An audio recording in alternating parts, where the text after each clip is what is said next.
comme vous aurez pu le voir dans le titre, je vais parler de mes piercings et écarteurs. Donc je vous avais dit que si jamais vous me demandiez en commentaire, je ferai la vidéo. Au final, je sais pas si vous avez demandé en commentaire, mais je la fais quand même. Parce que je sais que ça peut aider beaucoup de gens. Moi, c'est des vidéos que j'adore regarder avant de faire un piercing ou j'ai regardé pas mal de vidéos avant de faire mes écarteurs. Donc voilà, on va parler des écarteurs tout de suite, comme ça ce sera fait. Donc moi je suis actuellement à 10 mm, donc 1 cm je crois, voilà. Donc comme vous pouvez le voir, hop, j'ai mis une boucle d'oreille aujourd'hui, mais voilà. Donc ça fait une semaine je crois que j'ai écarté, donc c'est tout frais, donc hop. Donc ça fait un an, ça va faire un an que j'ai fait ce processus là, donc je suis arrivée à 10 mm en un an, sachant que j'ai pris quand même pas mal mon temps et que j'ai eu beaucoup de mois où je ne l'ai pas fait. Tout simplement parce que la première pause que j'ai fait 2 pauses dans ces plus d'un an de stretch. La première pause que j'ai fait en fait, c'est parce que mes oreilles ne voulaient plus écarter en fait. Je n'y arrivais plus, alors allez savoir pourquoi, je ne sais pas, ça ne marchait pas, ce qui fait que du coup j'avais acheté un autre type de stretch entre guillemets, car les premiers stretch que j'avais c'était en fait des trucs comme ça. Donc mes parents avaient acheté sur Amazon tout simplement. J'ai jamais eu de problème avec eux, franchement c'est de l'acier chirurgical, c'est ce qui est normalement le meilleur pour stretch vos oreilles, de l'acier chirurgical, donc voilà c'était ça. Sauf que je pensais qu'en fait ça venait de ça, mais pas du tout. Donc après ensuite j'ai pris des spirales. Donc là bien sûr c'est pas du tout le même millimètre, ça se voit. Mais du coup j'ai pris des espèces de spirales comme ça en acrylique. Et j'ai testé avec ça, ça a marché. Sauf que sur cette oreille là j'ai eu des croûtes. Alors je sais pas si c'est que c'est du fait que c'était de l'acrylique et que mon oreille a pas apprécié. Parce que pour les deux derniers stretches que j'ai fait, c'est-à-dire pour passer de 6 à 8 et de 8 à 10, j'ai utilisé ça. Ça ne m'a rien fait du tout. Donc je sais pas, peut-être que je l'avais mal fait, je sais pas. Voilà, après, je pense que ça dépend pas mal de gens. Il y en a qui le supporteront, il y en a qui le supporteront pas. Au niveau des délais, de combien de temps j'espaçais mes stretches, j'espaçais entre 3 semaines et un mois. Après, ça, c'est des conseils d'une personne qui a des stretches aussi.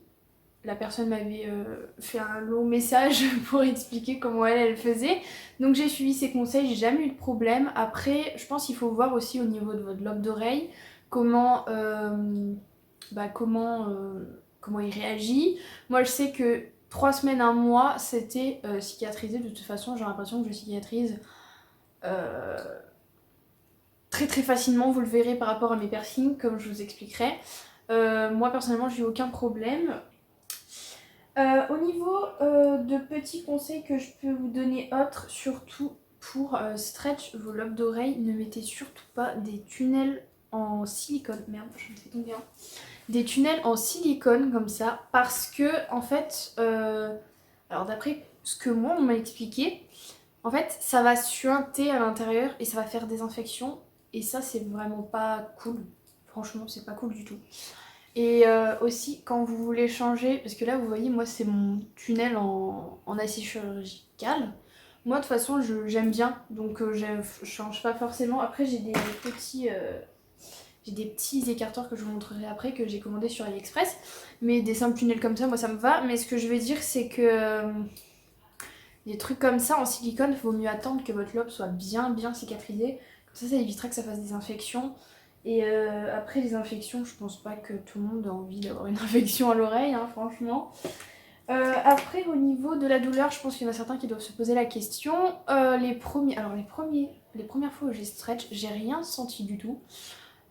Sûrement parce que mon oreille, ça c'était mon premier trou d'oreille que j'ai depuis petite, donc forcément j'ai rien senti du tout. Après c'est sûr que vers la fin, là j'avoue que pour passer de 8 à 10, j'ai eu un petit peu mal. Franchement j'ai eu un petit peu mal, je vais pas vous mentir. Mais bon, le résultat est là, c'est pas non plus atroce, hein, voilà. Donc au niveau de la douleur, franchement je dirais c'est pas grand chose, c'est pas non plus souffrir de martyr quoi.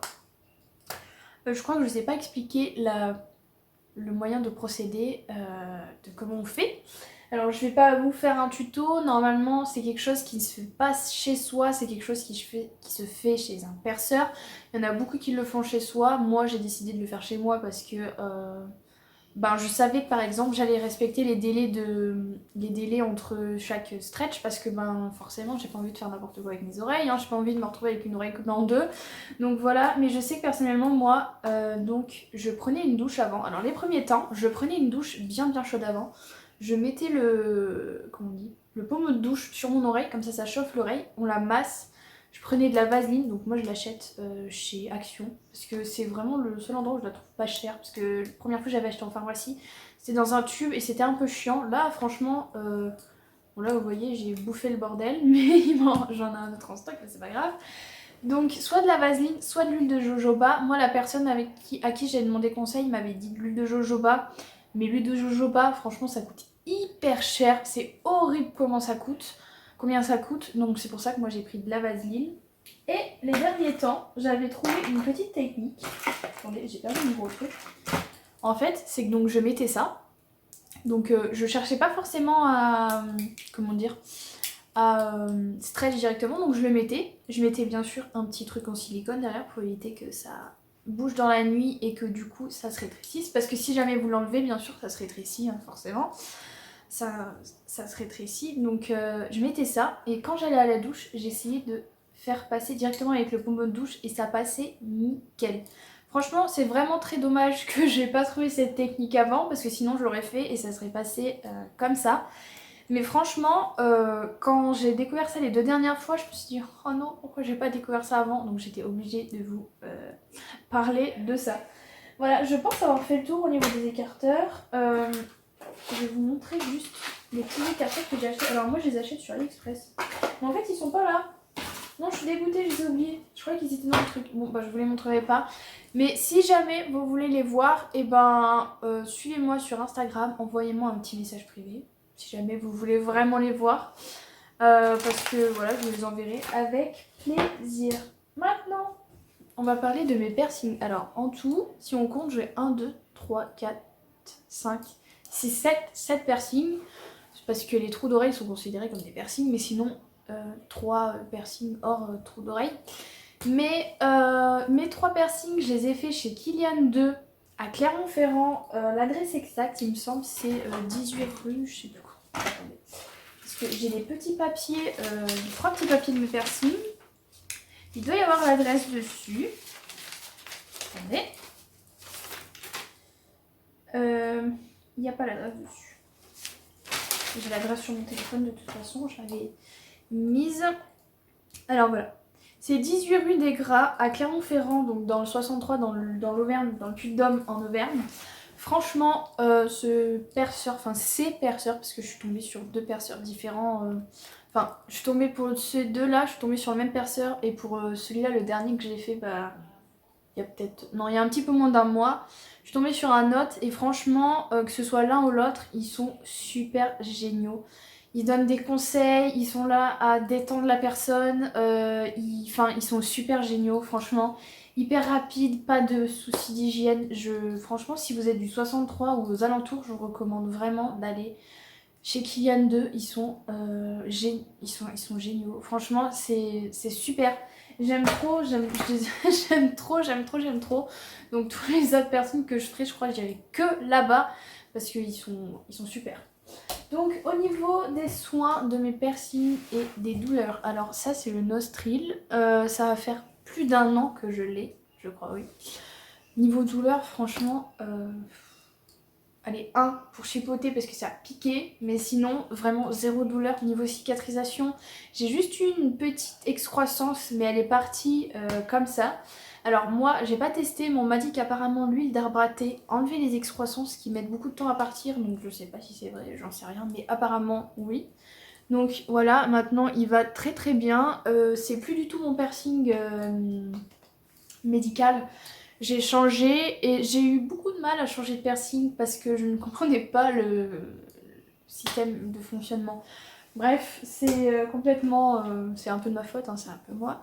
Mais du coup, là, ce piercing là, je les ai achetés, tout cela, je les ai achetés sur AliExpress, j'ai pas de problème. Et pour le laver, il y a un petit truc là, mais bon, c'est pas grave. C'est du Septivon. Alors c'est une solution, je sais pas si c'est antiseptique, j'en sais rien. Mais c'est un truc pour laver et ça se dissout avec de l'eau. Donc voilà, ça se trouve en pharmacie. Hein, donc personnellement, ils m'ont dit de faire ça pour mes 3 piercings, de prendre ça pour mes 3 piercings. Donc du coup, c'est super. Ça pique pas, moi ça m'a jamais piqué. Et puis c'est pas forcément très très cher, je crois. Il me semble pas. Par contre, ne pas laver tous les jours. Parce que du coup, ça va agresser, ça va créer des infections. Moi, je lave que quand je vois que c'est dégueulasse. Et encore, je lave pas des fois avec le Septivon, mais je lave avec de la Biseptine parce que... voilà. D'ailleurs, j'ai oublié de vous dire pour les écarteurs, mais mes écarteurs, je lave et le tunnel et mes oreilles avec de la Biseptine. Parce que faut pas oublier qu'il faut y laver. C'est comme un trou d'oreille normal, il faut y laver. Et ne vous inquiétez pas aussi si ça a une odeur où ça pue un peu, c'est normal. Enfin, c'est normal. Si, c'est normal, moi c'est comme ça, c'est pareil. Au niveau du nostril, par contre, ça pue pas. Mais le septum, c'est un petit peu différent. Des fois, il y a quelques odeurs quand il est sale, donc je le lave, bien évidemment, logique. Et après, ça part. Mais ne vous inquiétez pas si jamais vous avez le septum et qu'il y a une odeur un petit peu bizarre, ben c'est juste qu'il faut le laver, c'est tout. Au niveau de la douleur du septum, j'ai rien senti. Rien, pareil. Vraiment, j'ai rien senti. Mon perceur a été hyper rapide. Enfin, c'est franchement, je sais pas si c'est que ça vient du perceur ou si c'est moi ou si c'est les deux, mais j'ai rien ressenti pour aucun de mes piercings. C'était juste de l'appréhension avant, forcément. J'ai vu le mec avec son aiguille, paf! Et j'ai vu l'aiguille dans mon nez, je me suis dit d'accord, ok. Mais sinon, aucune douleur. Au niveau de la cicatrisation, ça a été nickel. Vous voyez, ça fait... je l'ai fait au mois de mai, celui-là. Et mon piercing, bah super. Ça, c'est encore mon piercing chirurgical. Non, pas chirurgical, médical. Mais je vais pas le changer parce que ben, je l'aime beaucoup comment il est. Franchement, il est super. Enfin, je vais pas changer, je pense pas, ou sinon pour rigoler quelquefois. Mais sinon, voilà. Donc au niveau de la douleur, franchement, foncez. Ça fait pas du tout mal. Certes, par contre, pour ces deux-là, ça fait couler une larme, mais c'est tout. Je pense que c'est surtout le nerf qui touche l'œil qui fait ça. Mais sinon, foncez, ça fait pas du tout mal. Moi, je sais que niveau cicatrisation, j'ai aucun problème. Franchement, c'est nickel. Et c'est pareil, ça se lave avec le Septivon, tout pareil. C'est pour ça que du coup, vu que avant, quand j'avais que celui-là, je gaspillais la bouteille. Mais là, maintenant, vu que j'en ai 3 à laver, c'est un petit peu moins gaspillé. Du coup, on va parler du dernier qui est donc le labré, donc en dessous de la lèvre ici. Alors de base, je voulais mettre un anneau avec 2 boucles qui ressortent, mais bon, un anneau en premier piercing, c'est pas fou. Donc un anneau en premier piercing, la dame m'a dit que c'était pas bien, donc ben de toute façon, voilà, moi j'ai pas envie de prendre des risques. Donc voilà, j'ai ce piercing depuis moins d'un mois, je pourrais pas dire tout de suite qu'il est déjà cicatrisé, mais franchement il ne me fait pas mal du tout, je peux le toucher, rien du tout, ça me fait rien du tout. Juste la première semaine j'ai eu beaucoup de croûtes que j'enlevais avec un coton-tige et de l'eau chaude sans Septivon, parce qu'elle m'a dit que les premiers temps il ne fallait pas le nettoyer avec du Septivon. Et les croûtes, alors je sais que c'est dégueulasse hein, de dire des croûtes, mais les croûtes partaient avec un simple coton-tige et de l'eau chaude. Pardon, excusez-moi. Et les matins, c'est pareil, mon piercing était collé, mais avec de l'eau chaude et un coton-tige, ça partait directement. Le seul truc qui est chiant, c'est que la barre est beaucoup trop grande, bien sûr. Donc je vais vous montrer, c'est un peu bizarre. Mais en fait, la barre est hyper grande. Donc du coup quand je mange, le premier soir j'ai mangé McDo. Non, c'était pas vraiment la chose à faire, mais bon, ça m'a pas empêché, ça m'a un petit peu empêché de manger en fait parce que du coup j'avais pas l'habitude des piercings et vu qu'il fallait croquer et tout, enfin bon, je l'ai quand même mangé le McDo, j'ai mis longtemps à le manger mais j'ai quand même mangé le McDo. Mais voilà, donc je suis censée changer la barre 2-3 semaines après, donc logiquement là je devrais, bah ça va faire 3 semaines je crois lundi, bah mais non mais du coup ça va pas la date, mais le lundi, pour moi le lundi d'après là ça va être 3 semaines après, mais après je pars en vacances, je pars chez mon copain donc ça va être difficile de changer la barre. Mais il me tarde vraiment de la changer parce qu'elle est hyper grande et quand je mange c'est horrible. Et il me tarde aussi de mettre l'anneau, même si en vrai je pensais ne pas du tout aimer d'avoir un simple clou comme ça. Mais en vrai ça me dérange pas du tout. Au niveau de la douleur, ben le perceur a été plus doucement que pour ces deux-là. Forcément, il a fallu de la précision, qu'il soit bien droit, tout ça. Donc ça a duré un petit... La douleur, hein, je dis bien la douleur, a duré un tout petit peu plus longtemps que d'habitude. Mais franchement, je vais dire deux. Mais sinon, c'est tout. Ça... Franchement, pour ces 3 piercings-là, pourtant pour la lèvre, j'ai stressé. Oh là là là là là là. Oh non, mais j'en pouvais plus. J'étais couchée sur ce truc quand il l'ai vu approcher son aiguille dans ma tête. Je me suis dit, mais qu'est-ce que je fais? Qu'est-ce que je fais? Mais qu'est-ce que je fais? Je le voulais tellement, mais qu'est-ce que je fais quoi? Mais au final, après, il me l'a fait et je l'ai vu, je me suis regardée dans le miroir. Je me suis dit, waouh, c'est beau et tout. Donc voilà, je sais pas qu'est-ce que je pourrais vous dire de plus. Ah si, il a pas gonflé, par contre. Le perceur m'a dit que ça pouvait gonfler, mais ça n'a pas gonflé du tout. Voilà. Au niveau, au niveau de comment on les lave, comment on lave le labré. Alors moi, j'ai toujours le Septivon pour la surface extérieure de la bouche et du Paroex. Alors là, il y en a plus beaucoup, mais en fait, c'est un, comment dire, un bain de bouche antiseptique. Donc voilà, un capuchon, il se dissout, il ne se dissout pas à l'eau, donc un capuchon, je fais ça tous les soirs dans la douche. Juste par contre, il laisse un petit goût un peu amer, ce qui fait que du coup si on mange après, enfin logiquement on n'est pas censé manger après, mais enfin je me comprends. Du coup ça laisse quand même un goût amer, mais franchement nickel. Les premiers temps ça me piquait un petit peu la bouche, alors je sais pas trop pourquoi. Mais franchement, voilà, je crois pas que ça coûte cher, ça se prend en pharmacie. Et bah voilà quoi. Enfin, d'ailleurs, il va falloir que j'en rachète avant de croire parce que voilà. Du coup, c'est tout. Je crois que j'ai fait le tour de tout ce que j'avais à vous dire. Voilà. C'est tout. Si jamais vous avez des questions en plus, si jamais j'ai oublié de vous parler de quelque chose, n'hésitez pas à me le dire dans les commentaires, à me poser des questions. Je serai ravie de vous répondre à vos questions. Même au niveau des questions de projet piercing ou pas, si jamais j'ai d'autres projets de piercing et tout ça, n'hésitez pas à me poser des questions en commentaire et j'y répondrai dans les commentaires ou s'il y en a beaucoup en vidéo pour parler un peu de piercing, tout ça. Du coup moi je vous fais des gros bisous en espérant que cette vidéo vous a plu et vous aura un petit peu informé pour les gens qui ont un petit peu peur pour les stretch ou pour les différents piercings que j'ai sur la tête. Voilà, franchement, ne stressez pas. Enfin, c'est difficile de dire ça parce qu'on voit quand même l'aiguille, mais franchement, ne stressez pas. C'est juste un tout petit mauvais moment à passer. Moi, personnellement, c'était pas un mauvais moment, mais vraiment, c'est juste un tout petit mauvais moment à passer. Et après, c'est nickel. On a le plaisir d'avoir ça sur notre visage, donc voilà. Du coup, je vous fais de gros bisous. Je vous souhaite une bonne journée ou une bonne soirée et à une prochaine vidéo. Bye bye!